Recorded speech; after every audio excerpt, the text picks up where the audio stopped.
isang doktor na Israeli sa Rwanda upang iligtas ang isang sanggol.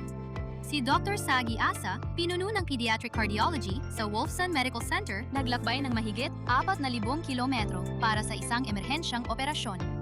Ang pasyente, isang 11 araw na sanggol na may bihira at nakamamatay na depekto sa puso, si Dr. Gerard Mizago, isang pediatric cardiologist na Rwandan na nagsanay sa Israel, ay tumawag sa kanya ng direkta.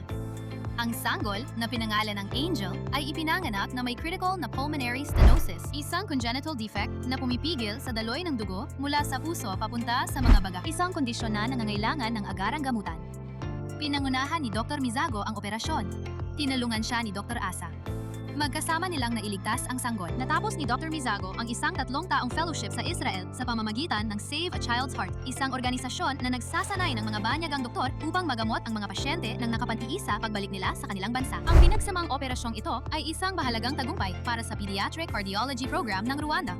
Ang mga batang Rwanda na ipinanganak na may congenital heart defects ay maaari na ngayong makatanggap ng world-class na pang-aalaga nang hindi na kailangang umalis ng kanilang bansa. Mula nang itatag ito noong 1975, nakagamot na ang organisasyon ng mahigit 8,500 na mga bata mula sa 75 na bansa at nakapagsanay ng daan-daang pediatric cardiology professionals sa Israel.